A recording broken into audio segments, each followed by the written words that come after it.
वेङ्कटाद्रिसमं स्थानं ब्रह्माण्डे नास्ति किञ्चन वेङ्कटेशसमो देवो न भूतो न भविष्यति. ओं नमो वेङ्कटेशाय. திருமலா திருப்பதி தேவஸ்தானம் ஸ்ரீ வெங்கடேஸ்வரா பக்தி சேனல் இணைந்து வழங்கும் ஸ்ரீமத் பகவத்கீதை பாராயணத்திற்கு அனைவரையும் வரவேற்கிறோம். நம்முடைய சனாதன தர்மம் என்கிற இந்து மதத்தில் 4 வேதங்கள் உள்ளன. ருக்வேதம், யஜுர்வேதம், சாமவேதம், அதர்வண வேதம் என்று. 5வதாக ஒரு வேதம் சொல்லப்படுகிறது, பாரத பஞ்சமோ வேதா என்று. மகாபாரதத்தை 5வது வேதமாக நம்முடைய சாஸ்திரங்கள் காட்டிக் கொடுக்கின்றன. நம்முடைய வேதத்தில் சம்ஹிதா, பிராமணம், ஆரண்யகம், உபனிஷத் என்று 4 பாகங்கள் அதர் ஒவ்வொரு வேதங்களுக்கும் உள்ளுக்குள்ளே இருக்கின்றன. இந்த 5வது வேதமாக உள்ள மகாபாரதத்தினுடைய உபனிஷத் பாகமாக இந்த பகவத்கீதை சொல்லப்படுகிறது. அதனுடைய பெருமை பேசும் இடத்தில் பாரதாமிருத சர்வஸ்வ கீதாயா மதிதஸ்ய ச சாரமுத்ருத்ய கிருஷ்ணேன அர்ஜுனஸ்ய முகே ஹுதம் என்று சொல்லப்படுகிறது. மகாபாரதமாகிய அமுதக் கடலை கடைந்து அதிலிருந்து சாரமாகிய கீதையை எடுத்து அர்ஜுனனுக்கு பகவானாகிய கிருஷ்ணன் உபதேசம் செய்தான் என்று இதை அமிர்தத்துக்கு துல்லியமாக சொல்லப்படுகிறது. அப்பேற்பட்ட இந்த பகவத்கீதையினுடைய பாராயணத்தின் ஆரம்பத்தில் நாம் அனைவரும் குரு பிரார்த்தனை மற்றும் சங்கல்பத்துடன் நிகழ்ச்சியை துவங்கலாம்.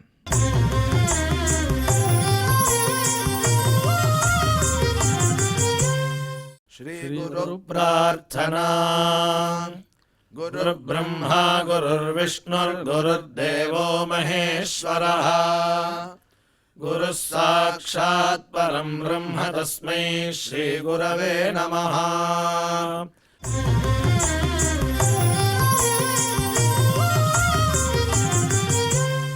ஸ்ரீனிவாச பிரார்த்தனா. நமः க்ஷீராப்திநாதாய வைகுண்டாச்சலவாசினே முகுந்தாய நமோ நித்யம் அனந்தாய நமோ நமः.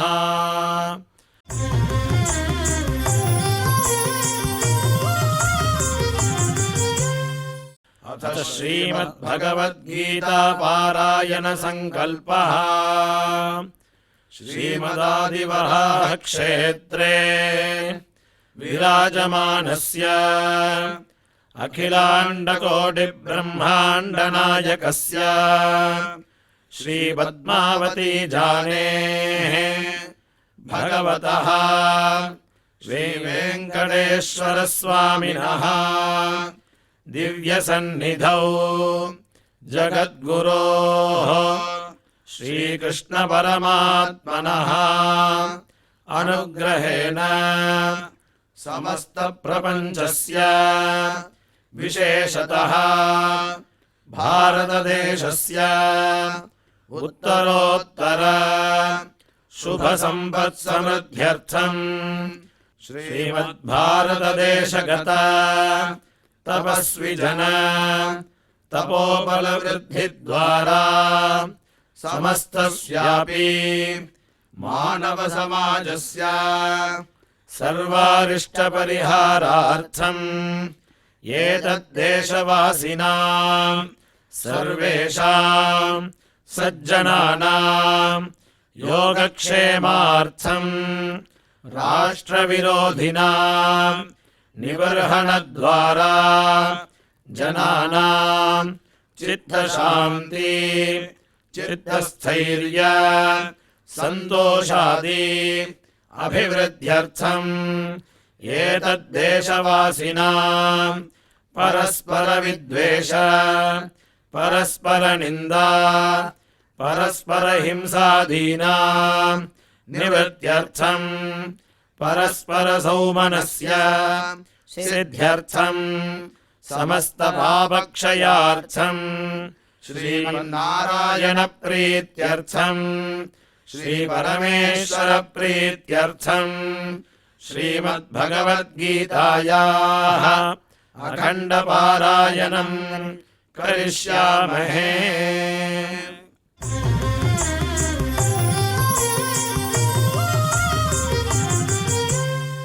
श्रीगीता प्रार्थना श्रीवत्साङ्गं महारस्कं वनमाला विराजितम् शङ्खचक्रगदं देवं कृष्णं वन्दे जगद्गुरुम्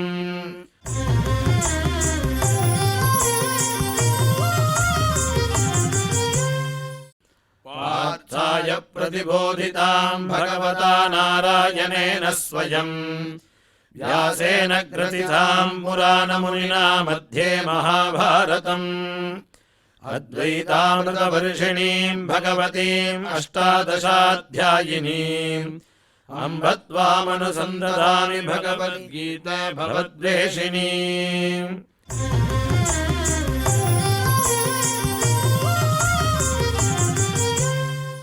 श्रीवेदव्यास प्रार्थना व्यासं वसिष्ठनप्तारं शक्तेः पौत्रमकल्मषम् पराशरात्मजं वन्दे सुखदातं तपोनिधिम् यत्र योगेश्वरः कृष्णो यत्र पार्थो धनुर्धरः तत्र श्रीर्विजयो भूतिर्ध्रुवानीतिर्मतिर्मम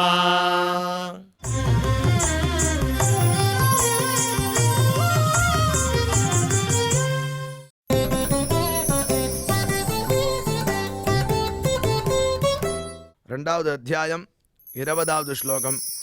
ந ஜாயதே ம்ரியதே வா கதாசித் நாயம் பூத்வா பவிதா வா ந பூயः அஜோ நித்யः சாஸ்வதோயம் புராணோ ந ஹன்யதே ஹன்யமானே ஷரீரே.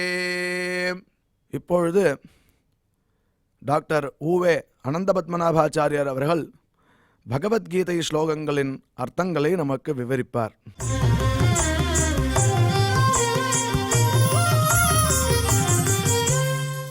न जायते म्रियते वा कदाचित् नायं भूत्वा भविता वा न भूयः अजो नित्यः शाश्वतोऽयं पुराणः न हन्यते हन्यमाने शरीरे. ओम नमो वेंकटेशाय. श्रीमते रामानुजाय नमः. பகவத்கீதை அப்படின்றது நம்முடைய எண்ண அலைகளினுடைய பிரதிபலிப்பு. நமக்கு எல்லாம் தெரிஞ்ச மாதிரி நம்ம தெரிஞ்சுட்டு இருக்கோம்.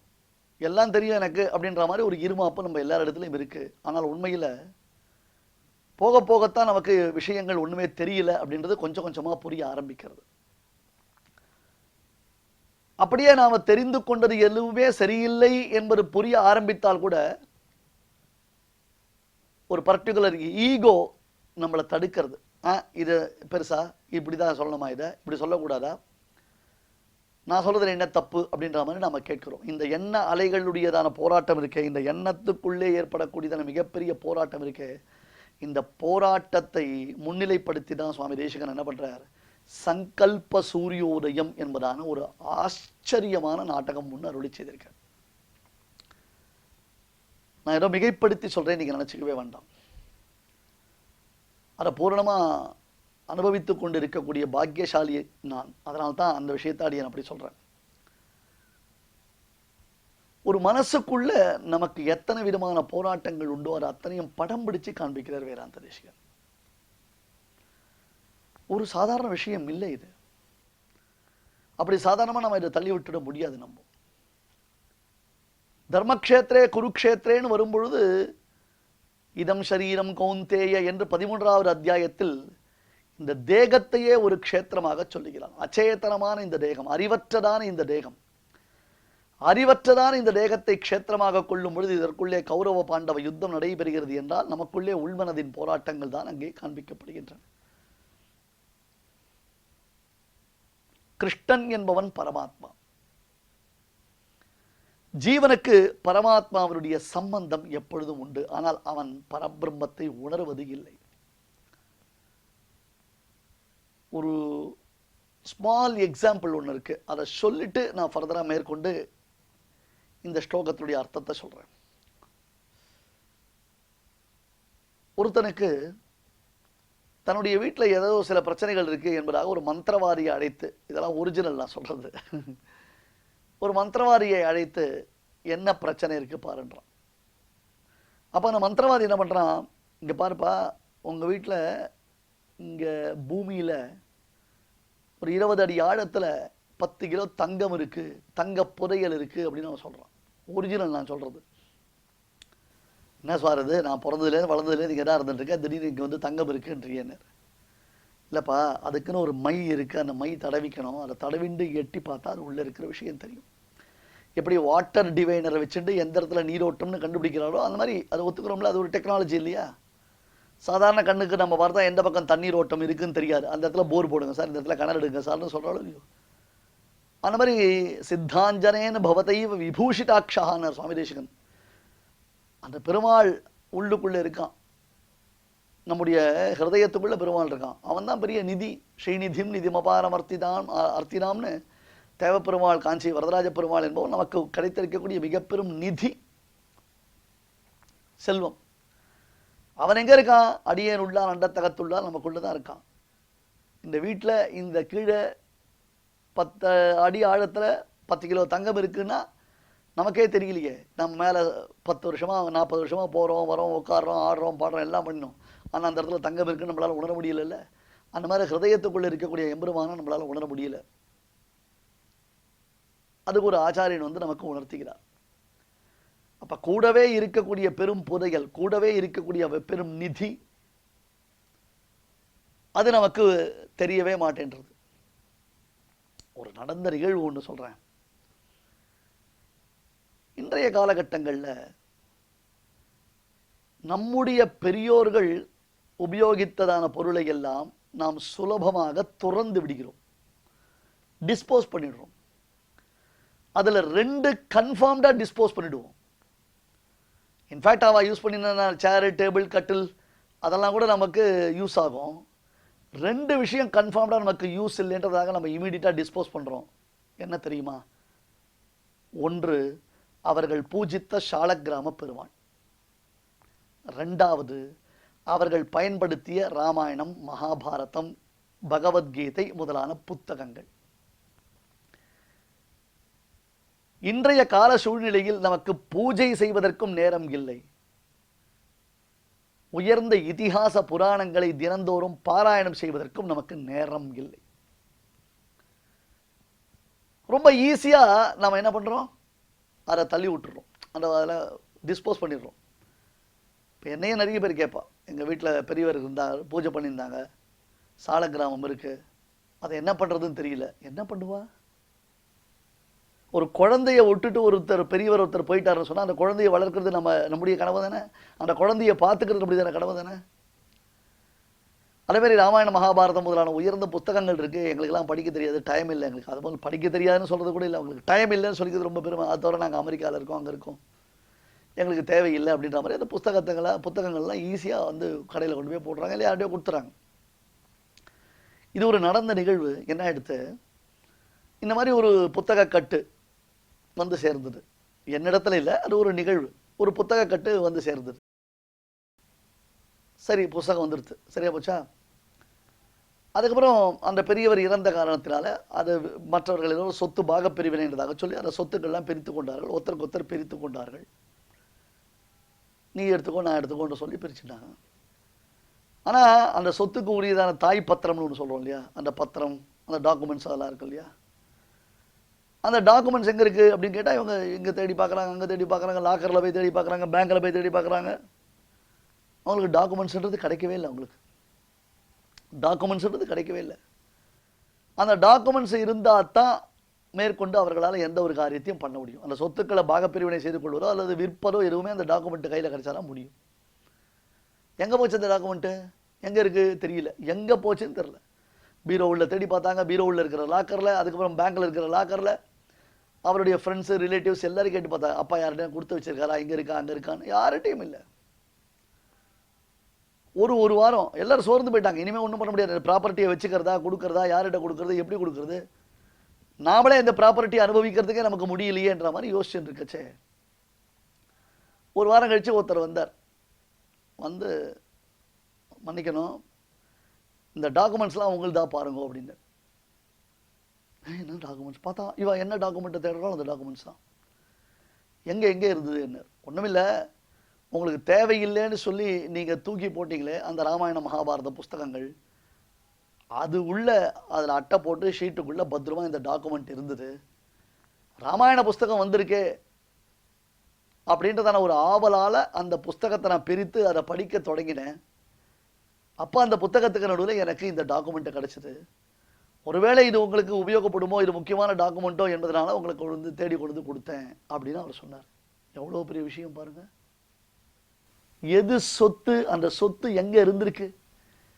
நல்ல வேளை இவங்க அதை யாரோ ஒரு பெரியவர் இடத்துல கொண்டு போய் கொடுத்ததுனால அந்த டாக்குமெண்ட்டு உரிய நேரத்தில் இவாளுக்கு திருப்பி கிடச்சிது. அதை கொண்டு போய் எங்கன்னா பிளாட்ஃபார்மில் ஒரு கடையில் இடைக்கடை போட்டு கொடுத்தாங்க, வாசலில் அந்த பேரிச்சம்பழம் வைக்கிறாங்க, இடைக்கடை போட்டுருந்தாங்கன்னா எப்படி பார்த்தீங்களா? வேல்யூ தெரியல நமக்கு. நம்முடைய இதிகாச புராணங்களுடைய வேல்யூ தெரியல, நம் முன்னோருடைய வேல்யூ தெரியல. சாலக்கிராம பூஜை செய்வதனாலே நமக்கு கிடைக்கக்கூடிய பெரிய பாக்கியம் என்னன்னு நமக்கு தெரியல. பணம் சம்பாதிப்பது மட்டுமே நோக்கம்ன்றதான பேரில் நம்ம என்ன பண்ணிட்டோம், எல்லாத்தையும் எழுந்துட்டோம். நான் இப்படி சொல்றேன், தப்பா நினைச்சுக்காதீங்க, இதான் ஒரிஜினல், இதான் உண்மை. எவ்வளோ பெரிய விஷயம். இடி விழுந்த மாதிரி ஆயிடுது அவங்களுக்கு. பணம் எல்லாம் இருந்து என்ன பிரயோஜனம்? அந்த அந்த ப்ராப்பர்ட்டி அவங்களால ஒண்ணுமே பண்ண முடியாது. ஒரிஜினல் டாக்குமெண்ட் வேணுமே. அதுக்கப்புறம் இன்னைக்கு அங்கே போகிறான் தேடுறான். அது எவ்வளோ நேரம், எவ்வளோ சிரமங்கள், எவ்வளோ பண விரையும், எத்தனை பிரச்சனைகள் எவ்வளோ இருக்கு அதில். எதில் வச்சிருந்தார் அவர்? தான் படித்து கொண்டிருந்ததான் அந்த ராமாயண புத்தகத்தின் நடுவில் வைத்திருந்தார். அதுவும் பாருங்க, அது அந்த விதத்தில் முன்னோருடைய ஆசீர்வாதம். அந்த சுவாமி டக்குன்னு அந்த புஸ்தகத்தை திறந்து பார்த்துருக்காரு. இல்லைன்னா அவரும் பரண கவுண்டில் போய் அந்த புஸ்தகத்தை போட்டு நான் அப்புறம் பார்த்துக்கிறேன், என்னைக்கு சௌகரியம் வருதோ லைப்ரரியில் அதை அரேஞ்ச் பண்ணிக்கிறேன்னு வச்சிருந்தாரு வச்சுக்கோங்க. திறந்து பார்க்கறதுக்கு வாய்ப்பே கிடையாது. இவர்களுக்கு அப்படி ஒரு நினைவு கூட வரல. ஏன்னா இவங்க அதெல்லாம் நினைச்சு அது ஒரு ட்ரெஷர்னு கூட நினைச்சுக்க மாட்டாங்க. ஒரு இல்லத்தில் ஒரு ராமாயணம், மகாபாரதம், பகவத்கீதை புத்தகம் என்பது இருந்தது என்றால் அந்த இல்லம் என்பது ஒரு கோவில். சுவாமி ராமானுஜருடைய கீதா பாஷ்யம், ஸ்ரீபாஷ்யம், வேதாந்த தேசிகனுடைய ரகசிய திரைசாரம், ஆழ்வார்களுடைய திவ்ய பிரபந்தம், இதெல்லாம் நமக்கு ஒரு பெரிய சொத்து. நம்ம பசங்களுக்கு இதுதாண்டா அவனுக்கு சொத்து. நமக்கு 4000 திவ்ய பிரபந்தம் என்பது சொத்து. 4000 அடியோங்கள் வாழ்வே என்பதாக நம்ம அதை சொத்தை காண்பிக்கணும், நம்முடைய ஆச்சாரியர்களை காண்பிக்கணும். ஆகையால ஆத்மாவுக்குள்ள இருக்கக்கூடிய பரமாத்மாவை அறிகை என்பது நமக்கு தெரியல. பக்கத்திலே இருந்தாலும் தெரியல. அர்ஜுனனுக்கு கிருஷ்ணனுடைய அருமை தெரியல. அர்ஜுனனுக்கு கிருஷ்ணனுடையதான அருமை தெரியல. அவனை பொறுத்தவரை அத்தான் அம்மாஞ்சின்றதான ஒரு மீனிங்லேயே இருந்துட்டான். அப்படிதான் ஒரு மென்டாலிட்டி. ஓகே, நம்ம வாழ் தானே, நம்ம கிச்சு பாச்சு கோண்டு தானே நினைச்சுட்டான். பட் கிருஷ்ணன் அப்படி இல்லை, பரமாத்மா அப்படி இல்லை. என்ன பண்ணுவான்? அந்த ஜீவாத்மாவுக்கு எப்பெல்லாம் தனக்கு வாய்ப்பு கிடைக்கிறதோ அப்பெல்லாம் அவனுக்கு அந்த உண்மையை புரிய வச்சுட்டே இருப்பான் பரமாத்மா. தான் அவன் அனுகிரகம் செய்வதற்காகவே அவதரித்தவன் என்பதை அவ்வப்பொழுது அதை பஞ்ச் பண்ணிட்டே இருப்பான், அதை மார்க் பண்ணிட்டே இருப்பான் பகவான். அந்த மெசேஜை கொடுத்துட்டே இருப்பான். ஆகையால இந்த தேகத்திற்குள்ளே நடக்கக்கூடியதான போராட்டத்திலிருந்து நாம் வெற்றி பெற வேண்டும் என்றால் நமக்கு ஆத்ம தத்துவத்தை நன்கு உணருதல் என்பது வேண்டும். அந்த ஆத்ம தத்துவம் நாம உணர்ந்துட்டோம்னா ஆனந்தமா இருக்கலாம். இப்ப ஆத்மானது ந ஜாயதே மிரியதே வா கதாசித் நாயம் பூத்வா பவிதா வா ந பூயः அஜோ நித்யः சாஸ்வதோயம் புராணः ந ஹன்யதே ஹன்யமானே ஷரீரே. சிருஷ்டிக்கப்படும் பொழுது இந்த ஆத்மா பிறப்பது இல்லை. பிரளயம் வரும் பொழுது இந்த ஆத்மா இறப்பது மரிப்பதும் இல்லை. கல்பத்தின் ஆரம்பத்தில் தொடக்கத்தில் உண்டாகி கல்பத்தின் முடிவில் இறப்பதும் இல்லை. அப்போ ஒருத்தர் கேட்டார், சுவாமி கல்பத்தினுடைய ஆரம்பத்தில் பிரம்மா உண்டானார் அப்படின்னு சொல்லப்பட்டிருக்கு. கல்பத்தினுடைய முடிவில் பிரம்மாவும் இறந்தார் என்பதாக சொல்லப்படுகிறது அப்படின்னு சொன்னா இது அத்தனைய தேகத்தை குறித்ததே அன்றி ஆத்மாவை குறித்தது இல்லை. திருப்பி திருப்பி 4 நாளா இதையே சொல்லிட்டு இருக்கீங்க சுவாமின்னு சொல்லாதீங்க. இதுதான் ஸ்லோகம், இதுதான் அர்த்தம். இது மனசுல பதியணும். எத்தனையோ ஜென்மாக்கள் நாம் இதெல்லாம் இழந்துட்டோம். இப்போ ஒரு 10 நிமிஷம் 5 நிமிஷம் நம்ம கேட்டா மட்டும் மனசுல பதிஞ்சிருமா? இன்னும் நிறைய இருக்கு. இன்னும் நிறைய நம்ம உணரணும். அதான் சொன்னேன், there is a difference between logging and listening. Just login is not enough. You should listen it. ஆகினாலே எல்லா தேகங்களிலும் இருக்கக்கூடிய ஆத்மா ந ஜாயதே ந மிரியதே கதாச்சித் நாயம் பூத்வா பவிதா வா ந பூயஹ. பிறப்பதும் இல்லை, இறப்பதும் இல்லை, இனி புதியதாக வரப்போவதும் இல்லை என்பதாக அவனை தெரிஞ்சுக்கணும். அஜாஹா அஜாஹா ந ஜாயதே இதி அஜாஹா. அதான் விஷயம். அஜாஹா, அஜாஹானா சம்ஸ்கிருதத்தில் எத்தனையோ அர்த்தம் உண்டு. இந்த இடத்துல அஜாஹானா ஆத்மாவுக்கு பேரு. ஆத்மாவுக்கு பிறப்பு என்பது கிடையாது. அஜாஹா. அடுத்தது நித்யஹா. நித்யோ நித்யானாம் சேதனச்சேதனானாம். அவன் நித்யன், நித்திய சேதனன் என்பதாக அவனுக்கு பெயர். சாஸ்வதா, பர்மனன்ட் இம்பர்மனன்ட், அதான் புரிஞ்சுக்கணும். சாஸ்வதா. அடுத்தது புராணஹா. நமக்கெல்லாம் புராணனாலே போர் சார். புராணம் புராணம் ஓகே, பாகவதம், விஷ்ணு புராணம் ஓகே சார் அப்படின்னு. புராபி எத் நவம் பவதி தத் புராணம். தெரியுமா உங்களுக்கு? புராபி எத் நவம் பவதி. எது ஒன்று பழைய பிராச்சீனமானது அப்படின்னாலும் அப்பப்பொழுது நம்ம பார்க்கச்சே எத்து நவம் பவதி, புதுசு புதுசாக நமக்கு அது தோணும். இப்போ பாகவதம் கூட எத்தனை வருஷமா கதை கேட்குற ஒருத்தர் 40 வருஷமா கதை கேட்பார். ஆனால் ஒவ்வொரு தடவை கதை சொல்றவரும் புதுசு புதுசாக சொல்லுவார். அதுலேருந்து சில ஐடியாஸை பல பேரிடத்துல இவர் கதை கேட்கச்சவும் பலவிதமான ஐடியாஸ் வரும். அதுதான் புராணத்துடையதான பெருமை. புராணமித்யேவன சாது சர்வம் அப்படின்னு காளிதாசன். பழையசுன்றதுனாலே ஒன்று வேஸ்ட்டு நினச்சக்கூடாது, புதுசுன்றதுனாலே ஒன்று யூஸ்ஃபுல் நினச்சக்கூடாது. சிலது பழையசும் யூஸ்ஃபுல்லாக இருக்கும், புதுசும் யூஸ்லெஸ்ஸாக இருக்கும். அஜாஹா, பிறப்பற்றவன். எப்பொழுது அவனுக்கு பிறப்பு இல்லை என்று சொல்லுகிறோமோ அதனாலே அவனுக்கு நாசம் இல்லை இல்லையா, அழிவுன்றது கிடையாது இல்லையா. அதனால அழிவற்றவன் நித்யஹா. இந்த சூக்ஷ்மத்தை புரிஞ்சுக்கணும். எப்ப அவனுக்கு பிறப்பு இல்லையோ அப்பயே அதுக்கு அதான் உற்பத்தி. நான் தான் சொன்னேன், மேனுஃபேக்சரிங்னு சொன்னா தான் எக்ஸ்பைரி. மேனுஃபேக்சரிங்னு சொன்னா எக்ஸ்பைரி டேட் உண்டு. அந்த மாதிரி அஜஹா, பிறப்பில்லாதவன். ஆகையினாலே அவன் எப்பேற்பட்டவன்? அழிவற்றவன். அடுத்தது நித்யன் அப்படின்னு அர்த்தம். இன்னொன்னு அர்த்தம் சாஸ்வதா. சாஸ்வதா அப்படின்னா நம்மாலே கண்டறிய முடியாத அளவுக்கு பிரளய காலத்தில், அதாவது பிரகிருத்தியில உண்டாகக்கூடியது. பிரளய காலத்துல பிரகிருத்தியில ஒரு சூக்ஷ்மமான ஒரு சேஞ்சஸ் இருக்கும். பிரளய காலத்துல பிரகிருத்தியில சூக்ஷ்மமான ஒரு சேஞ்ச் இருக்கும். நம்மால அதை கண்டுபிடிக்க முடியாது. அப்படி நம்மால கண்டறிய முடியாதபடி பிரளய காலத்துல வரக்கூடிய சூக்ஷ்மமான மாறுதலையும் இந்த ஜீவாத்மா தான் அடைய மாட்டான். அவனிடத்துல விகாரம்ன்றது கிடையவே கிடையாது. அடுத்தது என்ன? தட்ஸ் வை ஹி இஸ் புராணஹா. அதனால அவனுக்கு என்ன பேரு? புராணஹா. புராண அர்த்தம் புராபி நவம்பவதி. என்னைக்கோ எப்பயோ ஆரம்பிச்சவன், என்னைக்கோ அவனுக்கு தேக சம்பந்தம் ஆரம்பிச்சு கொடுத்து. ஆனாலும் ஆத்மான்றது இளைய, ஆத்மானது ரொம்ப ஆனந்தமயமானது. ஆத்மானது அத்தியந்தம் அனுபவிக்கத்தக்கது. ஆத்மானது நமக்கு ரொம்ப விசேஷமான ஆனந்த அனுபவத்தை கொடுக்கக்கூடியது. உண்மையிலேயே கீதையில வர்ணிக்கச்சே அப்படி ஒரு ஆத்மானுபவம் நமக்கு வருமானு நம்ம யோசிப்போம். ஆனால் அப்புறம் சொல்லிடுவார், இது பாருப்பா, நீ ஆத்மாவை அனுபவிக்கிறது ஒரு பக்கம் இருக்கட்டும், அதை விட பரமாத்மா அனுபவம்ன்றது அத்தியந்தம் உனக்கு போக்கியம், அது உனக்கு இதை விட ஈஸி அப்படின்னு நமக்கு சொல்ல போறார். அஜஹா நித்யஹா என்பதாக ந ஜாயதே மிரியதே வா கதாச்சித் நாயம் பூத்வா பவிதா வா ந பூயஹ அஜோ நித்யஹா சாஸ்வதோயம் புராணஹ ந ஹன்யதே ஹன்யமானே ஷரீரே. எனவே கொல்லப்படும் இந்த தேகத்தில் ஆத்மாவானவன் இருந்தாலும் அந்த ஆத்மாவானவன் கொல்லப்படுவது இல்லை. இதனால் என்ன தேர்ந்த பொருள்? ஆத்மாவிற்கு என்றுமே அழிவு என்பதாக கிடையவே கிடையாது என்று சொல்லி மேற்கொண்டு இதை இன்னொரு விதமாக பெருமாள் நமக்கு கிருஷ்ணன் புரிய வைக்கிறார். அந்த அர்த்தத்தை நாம் அப்புறம் பார்க்கலாம். ஓம் நமோ வெங்கடேஷாய. இதுவரை சொன்ன ஸ்லோகங்களின் அர்த்தங்களை நாம் புரிந்து கொண்டோமல்லவா? அதை பிரதிதினம் பிரதிக்ஷணம் அனுசந்தானம் செய்வோம்.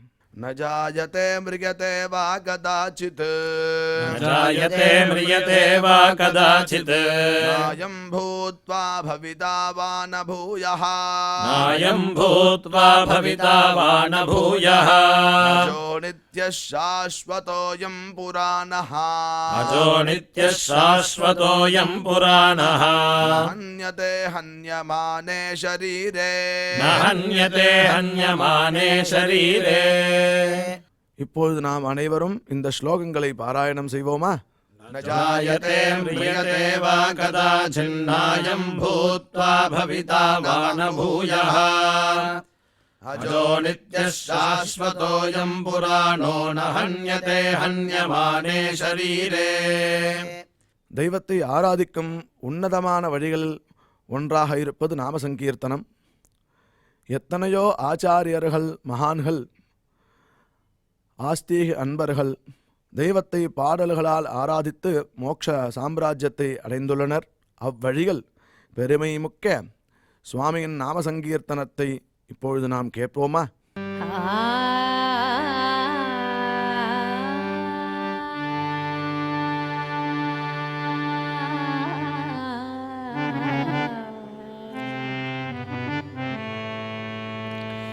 श्याम सुंदर मुख चंदा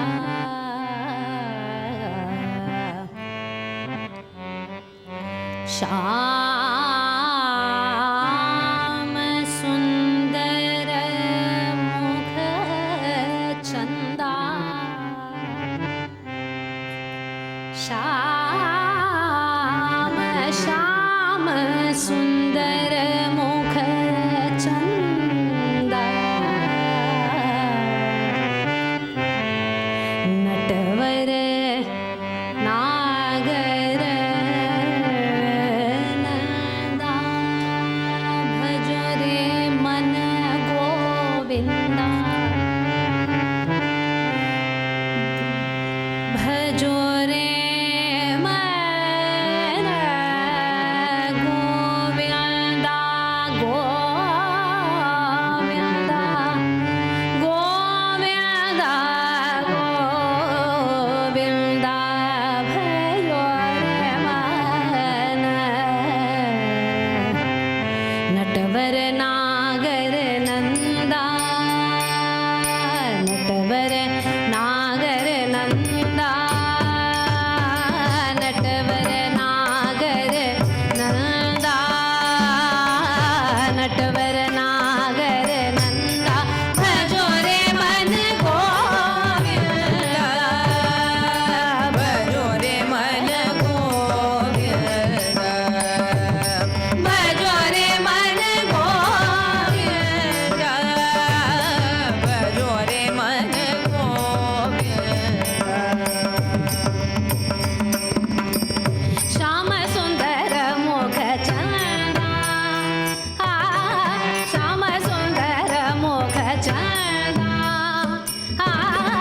श्याम सुंदर मुख चंदा भजो रे मन गोविंदा भजो रे मन गोविंदा भजो रे मन गोविंदा भजो रे मन गोविंदा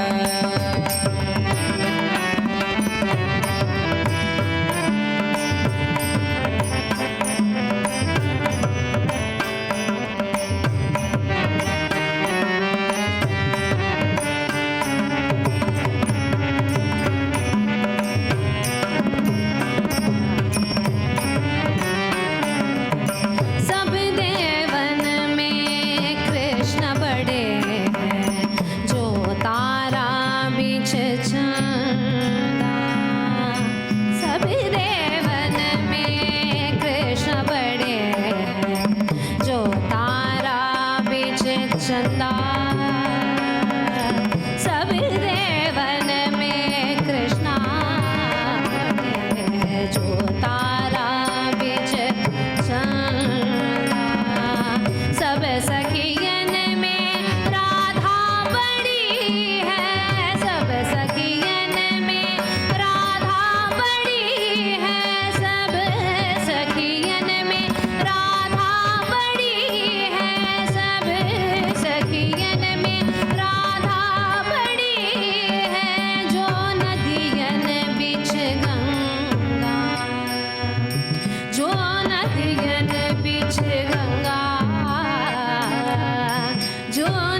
नयन बीच गंगा भजो रे मन गोविंद भजो रे मन गोविंद भजो रे मन गोविंद भजो रे मन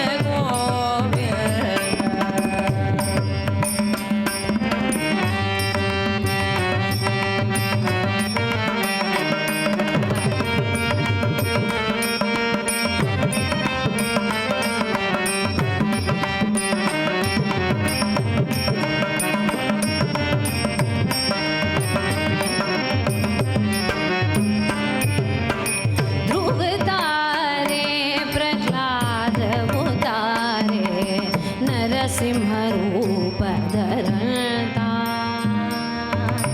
ध्रुव तारे प्रह्लाद उतारे नरसिंह रूप धरता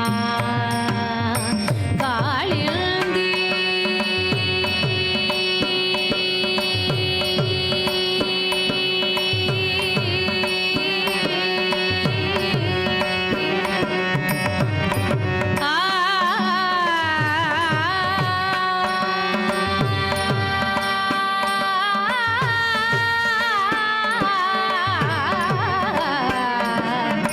कालिंदी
இந்நிகழ்ச்சியில் இதுவரையும் நாம் பாராயணம் செய்த ஸ்லோகங்களில் ஏதேனும் அக்ஷரதோஷம் இருந்திருந்தால் அதனை நிவர்த்தி செய்யும் பொருட்டு சுவாமியிடம் க்ஷமா பிரார்த்தனை செய்வோம்.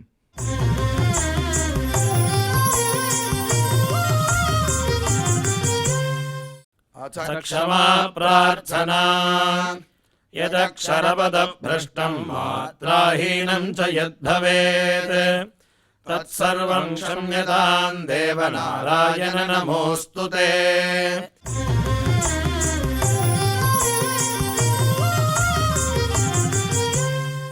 अथ भगवत्समर्पणम् कायेन वाचा मनसेन्द्रियैर्वा बुद्ध्यात्मना वा प्रकृते स्वभावात् करोमि यद्यत् सकलं परस्मै नारायणायेति समर्पयामि।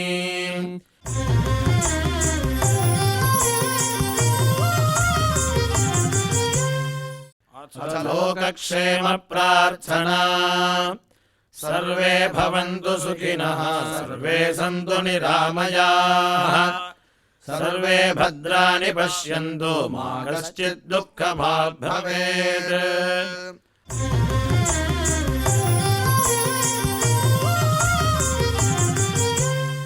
अथ मङ्गलम् श्रियः कान्ताय कल्याणनिधये निधयेऽर्थिनाम् श्रीवेङ्कटनिवासाय श्रीनिवासाय मङ्गलम्। சுவாமியின் அருள் நம் அனைவருக்கும் கிடைக்க வேண்டி மங்களாசாசனத்துடன் இன்றைய நிகழ்ச்சி நிறைவு பெறுகிறது. மீண்டும் நாளை சந்திப்போம். ஓம் நமோ வெங்கடேஷாய.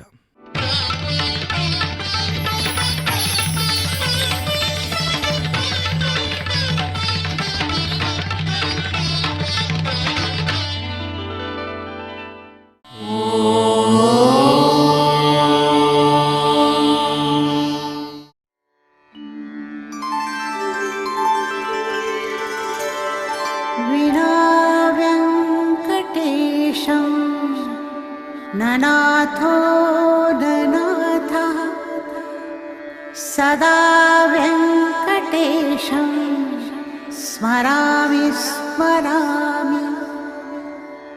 हरे वेङ्कटेश प्रसीद प्रसीद प्रियं वेङ्कटेश प्रयच्छ प्रयच्छ।